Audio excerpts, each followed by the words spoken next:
Columbia, Missouri, March 18th, 1950. A storm rolls in, heavy with rain and ice, blanketing the town in an eerie quiet. The streets glisten under the dim glow of streetlights, their reflections dancing in the puddles. The wind howls, rattling windows and sending shivers through the bones of every home. It's the kind of night where people huddle indoors, warm by their fires, unaware of the horror about to unfold. Inside a modest home on West Boulevard, 13-year-old Janet Christman sits alone. The faint sound of a radio hums in the background, mixing with the soft patter of rain against the glass. She isn't scared, not yet. Janet is used to babysitting. She's a student, responsible beyond her years, trusted by parents all over town. But something feels different about tonight. Maybe it's the storm outside. Maybe it's the unsettling silence inside. Or maybe it's something much worse. Before the night is over, Janet Christman will be gone. Her life, so full of promise, will be brutally taken from her.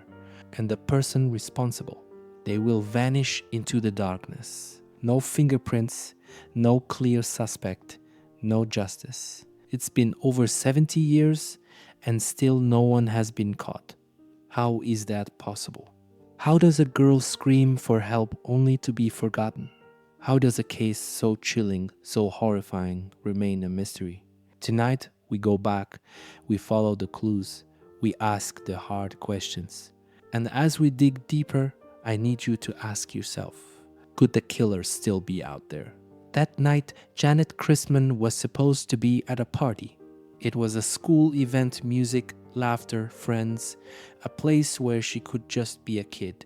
But she made a different choice. She wanted to earn money for a new Easter outfit. She was determined, responsible, the kind of girl you could trust.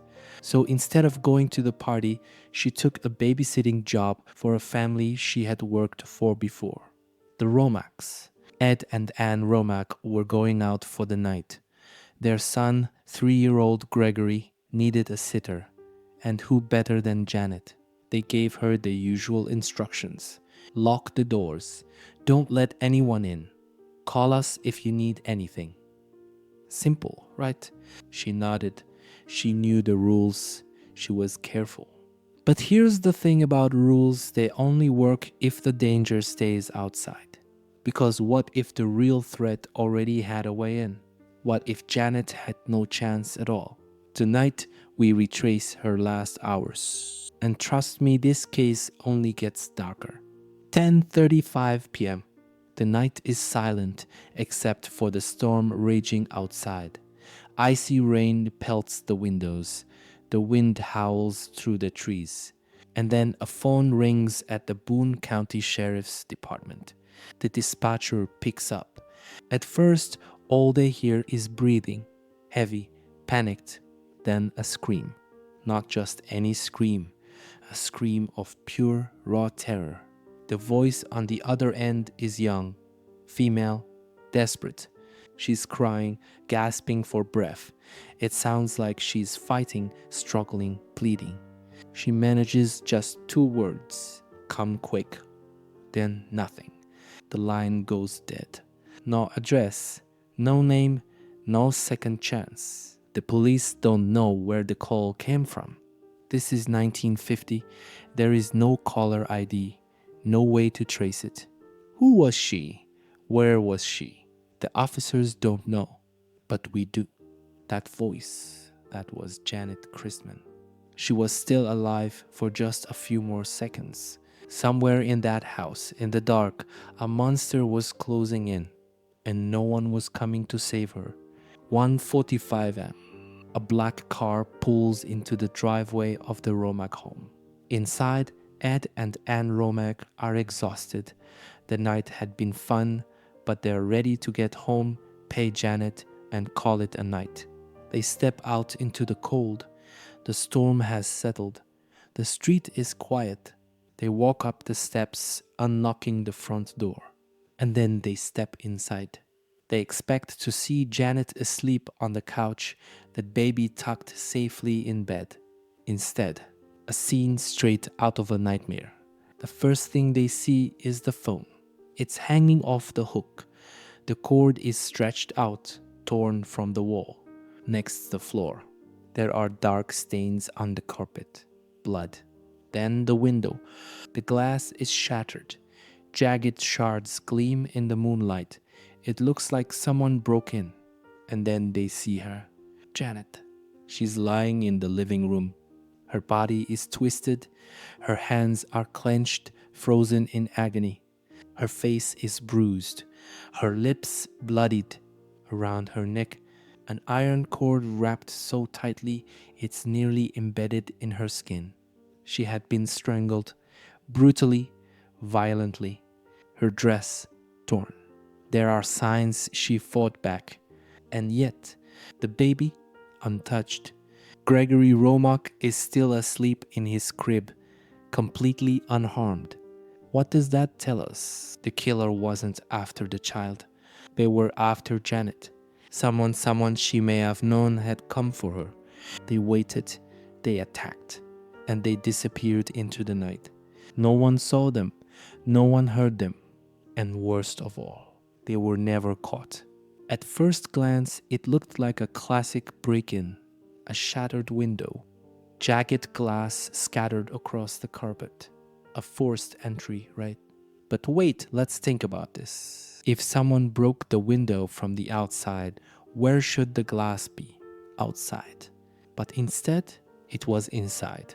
Did the killer break the glass after the attack just to make it look like a break-in? And here's something even more unsettling. The front door was unlocked. That changes everything.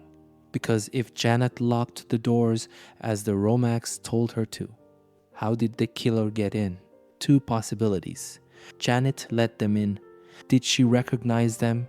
Did she feel safe enough to open the door? If so, this wasn't a random attack. This was personal. The killer already had access, a spare key, a hidden entrance. Maybe they were inside the house the whole time. And here's the most chilling thought. What if Janet had no idea she wasn't alone? The investigation begins, and almost immediately one man stands out. His name? Robert Mueller. No, not the FBI director. This Robert Mueller was a 27-year-old man with a disturbing past. And what makes him even more suspicious? He knew the Romacks. Not only that he had a key to their house, but why? Mueller was a family acquaintance, a business partner of Ed Romack. He had been inside their home before. He knew the layout. And worse, he knew Janet would be babysitting that night. That's not all. People described Mueller as off. He had a reputation for being obsessed with young girls. Janet was 13. Could he have been watching her that night? Could he have been the one who called, terrified her, then ended her life? And if so, why did the police let him walk free? Robert Mueller had an alibi. He claimed he was out drinking that night, bar hopping, laughing, having a good time. But here's the thing about lies. They fall apart under pressure. And Mueller's alibi, it had cracks. Witnesses placed his car near the Romack house around the time of Janet's murder. And that's not all. When the police brought him in for questioning, they asked him to take a polygraph test. And guess what? He failed. His heart rate spiked. His answers were inconsistent. The machine screamed deception. At this point, the police should have had enough, right? A suspicious man with a history of obsession with young girls. A failed polygraph. A car seen near the crime scene. And a key to the house. So why wasn't he arrested? Here's where things get frustrating. It was 1950. Lie detector tests not admissible in court. Circumstantial evidence not enough for an arrest. And Mueller, he had friends in high places, powerful connections, people who vouched for him. And just like that, he walked free. But what if this wasn't the first time he got away with it? Because just 4 years earlier, another girl was murdered. Janet Christman wasn't the only girl to be strangled in Colombia. 4 years earlier, another teenager was killed. Her name, Mary Lou Jenkins. The details, terrifyingly similar. She was home alone. She was strangled with an electrical cord. She fought back, but the killer left no fingerprints. And just like Janet, her case was never solved. 2 girls, 2 murders, same method, same town. Coincidence? Or was there something much, much darker happening in Colombia? Because if one killer was responsible for both deaths, then that means Janet Christman's murder was never a random attack. It was part of a pattern, and the person who did it had already gotten away with murder once before. Colombia changed overnight. The town had always been safe, the kind of place where doors were left unlocked, where kids rode their bikes until sunset, where parents trusted their neighbors. But after March 18th, 1950, everything changed. Parents refused to let their daughters babysit. No one wanted their child to be the next Janet Christman. Families double locked their doors. Gun sales increased. People started looking over their shoulders. And the worst part, the killer was still out there. Whoever had taken Janet's life had gotten away with it. And as weeks turned into months and months turned into years, people began to wonder, had the killer moved on? Or were they still living right there among them, watching, waiting? The police had their man. They were certain it was Robert Mueller. The obsession with young girls, the key to the Romack house, the suspicious behavior, the failed lie detector test, the car seen near the crime scene. Everything pointed to him. So why wasn't he arrested? One word, power. Mueller came from a wealthy, influential family. He had connections, friends in high places. And in 1950, that mattered more than evidence. The police pushed. They wanted to charge him. But the higher-ups, they shut it down. Too much risk, not enough proof. And just like that, Mueller walked free. But here's the question no one ever asked. If Mueller didn't kill Janet Christman, then who did? Because one thing is clear.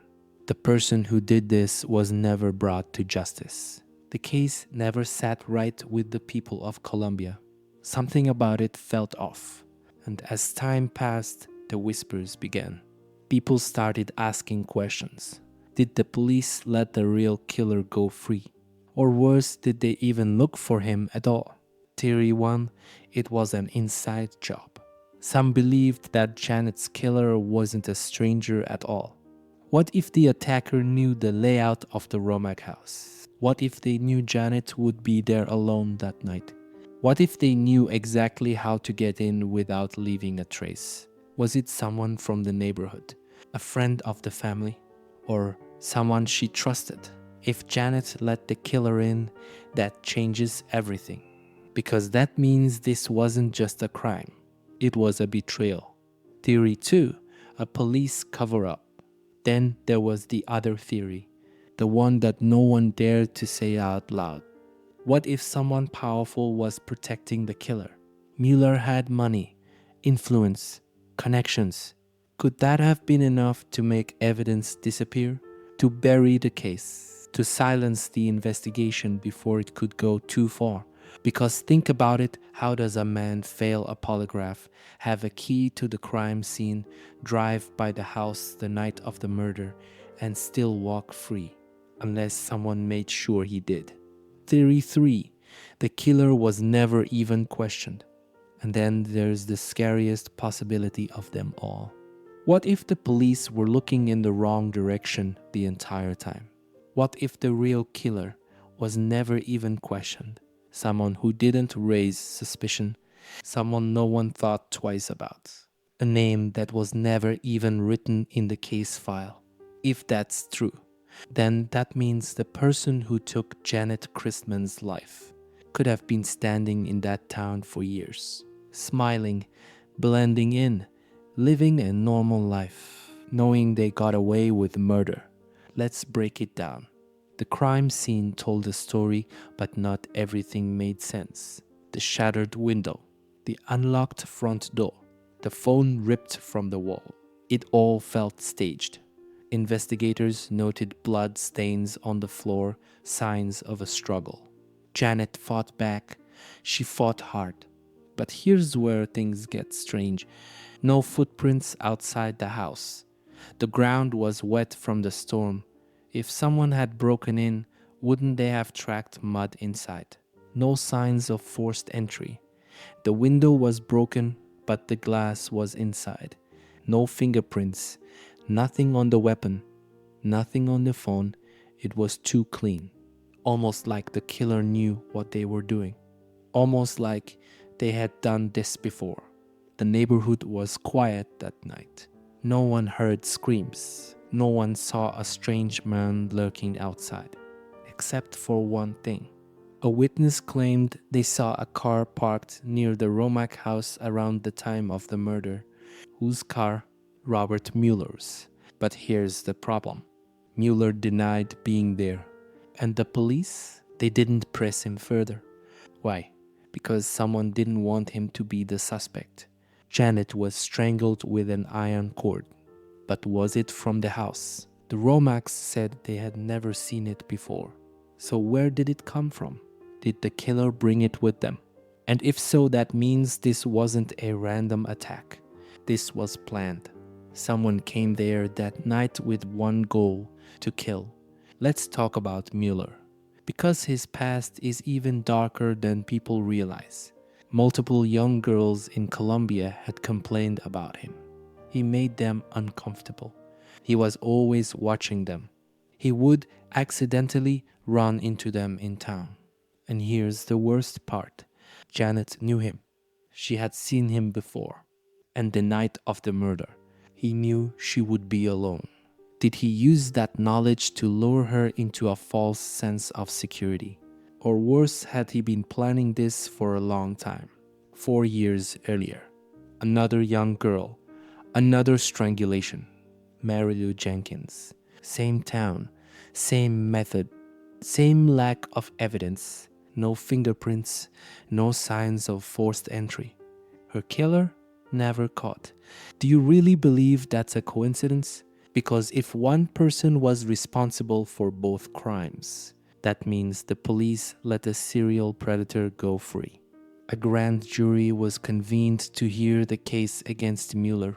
The evidence? His car near the house. His disturbing history. His failed polygraph. His connection to the Romacks. But then something unbelievable happened. The grand jury declined to indict him. Why? Because the sheriff refused to share certain details of the investigation. Evidence was being held back. Someone was protecting him. And just like that, the case collapsed. After the case fell apart, Mueller left town. He was never charged, never arrested, never questioned again.